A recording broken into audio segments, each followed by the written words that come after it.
I'm 14 years old, a regular teenage girl, or at least I used to be. Lately, things have taken a terrifying turn, and I need to share this story. I've always had this strange ability to see and hear things others can't.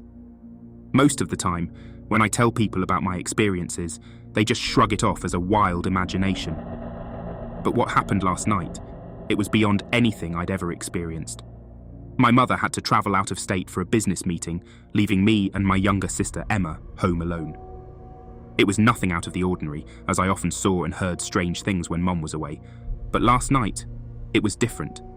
Something was horribly wrong. It was dark, and I was making my way down the creaky wooden staircase. That's when I heard it. Shuffling. Faint but unmistakable. I stopped dead in my tracks and muttered, "Emma, you're not funny. You know I see stuff. Please stop." Something unimaginable happened. It felt like an invisible force had swept my feet out from under me, and I tumbled down the stairs. Pain shot through my body as I hit the cold, hard steps, and I couldn't help but cry out. Emma, my sister, must have heard the commotion because she burst out of her room and flicked on the lights. "Are you okay? What happened?" she asked, genuine concern etched on her face. I was still in shock, struggling to process what had just occurred. Finally, I managed to stammer. I don't know. Just go back to bed, Emma." But my relief was short-lived and the night took a horrifying turn. After reassuring my sister and making my way to my own room, I heard something that made my blood run cold, an eerie, chilling giggle. It didn't belong to Emma or anyone I knew. Terrified, I scanned my room with wide eyes, and that's when I saw him. A man, around 40 years old, stood in the corner, his eyes impossibly wide, his face an eerie shade of pale. His head was completely bald, and the most horrifying detail of all was his mouth, a gruesome, unnatural slit that stretched from ear to ear. I couldn't breathe, I couldn't move, my voice caught in my throat and I could feel my heart pounding like a drum. Panic surged through every inch of my body as the man continued to giggle, a grotesque, mocking sound that filled the room. Without thinking, I screamed at the top of my lungs, unable to tear my eyes away from the horrifying figure before me. My cries must have startled Emma because she rushed into my room, her face a mix of fear and confusion. "What's going on? What did you see?" she demanded. Tears streamed down my face as I struggled to find words. There's a man in the corner. His face... It's not right." Emma glanced around the room, but she saw nothing. The man had vanished, leaving me trembling and utterly terrified. Since that night, I haven't been able to set foot in my room. I sleep in Emma's room now, with all the lights on, and I avoid the stairs at all costs. I don't know what to do or how to explain what I've seen. My life has been turned upside down, and the relentless fear keeps me awake at night. I need help, but I don't even know where to begin. All I know is that there's something in my house, something beyond comprehension, and it wants me to know it's there.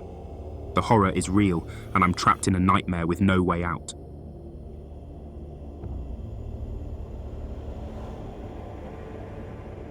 This chilling encounter happened to me a few years back, and it's left an indelible mark on my memory. I live near a small body of water, more like a pond really, though I won't get into the debate of what makes a lake. Just up the road from my house, there's a little hill that leads to a well-worn hiking trail.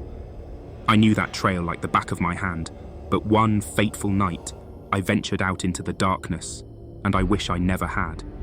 It had just finished snowing, and a full moon illuminated the landscape. I've always been unfazed by the cold, just like that Disney princess who sang about it never bothering her anyway. The path up the hill was a bit slippery due to the snow, but I pressed on. The trail was a complete circle, so getting lost was impossible. That knowledge offered some comfort as I ventured deeper into the woods. Eventually, I reached the part of the trail where the trees closed in, their skeletal branches reaching skyward, as if pleading for release from winter's grasp. And it was here that I saw it. Something that would forever haunt my dreams. A silver light shimmered in the distance, catching my attention. At first, I thought it might be some piece of trash caught in a tree, but as I drew closer, it began to take on a distinct shape. I estimated I was about 500 to 600 feet away, when the realization hit me like a freight train. It was a woman, wearing a striking silver dress that looked too fancy for this cold and desolate setting. My heart sank. Something was terribly wrong. She appeared to be crying, her tears glistening in the moonlight. I assumed she was lost or in some kind of danger, so I called out to her, hoping to offer assistance. But she paid no attention to my voice, and that's when I decided to approach her cautiously. With each step I took, she mirrored me, moving toward the frozen lake nearby. The lake had a steep drop-off, and my concern for her safety grew with every passing moment. I quickened my pace, breaking into a run, desperate to reach her and extend a helping hand. However, as I reached the spot where she should have been, there was nothing there. No woman, no prints in the snow, just eerie silence. Panic clawed at me as I scanned the surroundings, trying to make sense of the bizarre situation. It was then that a scream, like no other sound I'd ever heard, pierced the night. My gaze shot upward, and I couldn't believe my eyes. The woman was walking on the water of the unfrozen lake. I knew it had snowed, but it wasn't nearly cold enough to freeze the lake's surface. I stood there, paralyzed by fear, as the horrifying truth dawned on me. She let out one final bone-chilling scream before sinking beneath the dark water, leaving ripples in her wake. My survival instinct kicked in, and I sprinted back along the trail, breaking all my previous hiking records in sheer terror.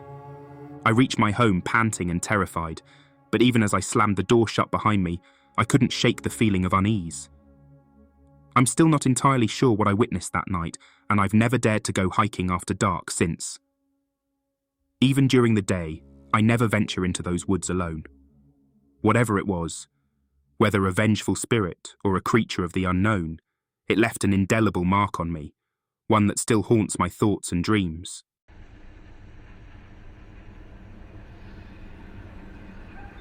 This was around 9 or 10 years ago when my family and I lived in a somewhat old house. It was one of those homes tucked into a quaint neighborhood, with all the neighboring houses looking identical and sporting 2 floors. The ground floor housed a pizzeria, and our living quarters were on the second floor. The experiences we had in that house would convince anyone that it was haunted. Strange and inexplicable events became part of our daily life. Objects would mysteriously vanish, only to reappear hours or days later in places they should never have been. There were unnerving sounds of someone, or something, running in our attic.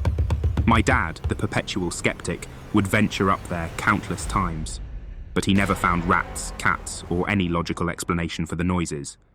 Doors would swing shut on their own, and icy drafts would materialize seemingly out of thin air.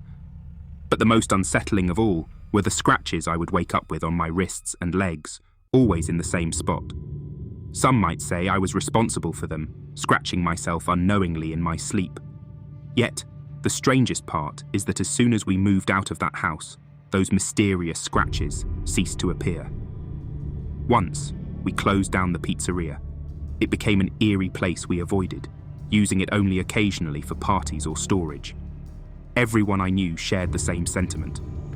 It was a place that made you uncomfortable, a place that felt too cold, too quiet, and most disturbingly, a place that gave the unsettling sensation of being constantly watched. Even our pets sensed it. My dogs and cats would avoid the pizzeria like the plague. They'd exhibit unusual behavior, growling, barking, or darting past it in a panicked frenzy. As if our own experiences weren't enough, I've since learned about other chilling incidents from family and visitors to our house. 2 stories in particular send shivers down my spine. The first took place during a game of hide-and-seek with my friends, M and C. We had 3 excellent hiding spots, 2 in the living room and 1 in my parents' bedroom under a table. C was the seeker that day, and as she searched, she approached the hiding spot behind the sofa. There, she found M with her back turned. C called out, thinking she'd found her, only to realize that M was hiding elsewhere. Terrified, C started crying, and we hastily abandoned the game. It made me question what was really going on in that house. And then there's the story that many find hard to believe, the one that still haunts me. I was home alone, preparing to meet a family friend who was coming to pick me up. I had just left the bathroom, which was at the end of a hallway leading to a balcony with large windows. To the right were the stairs. As I walked toward the stairs, it was a sunny day, and everything seemed perfectly normal. Suddenly, out of the corner of my eye, I saw it. A tall, ominous black shadow hurtling past me. My heart raced and fear surged through me. I knew it couldn't have been my shadow because the light was in front of me, not behind, and it made no sense for the shadow to appear beside me. The air grew frigid, and without a second thought, I bolted out of the house as fast as my legs would carry me. Not long after that incident, we moved, and the bizarre occurrences ceased entirely. Strangely enough, my dad heard from our neighbours that someone had passed away in that house before we moved in. Whether it was a ghost or something more malevolent, I can't say for sure. All I know is that I've never experienced anything like it since. As we wrap up this eerie journey, a huge thank you to our dedicated audience for tuning in. Your support drives us to share these spine-tingling stories. Remember, the darkness is always there, but through these tales, we face our fears together. Until next time, keep those lights on and doors locked. Thank you for watching.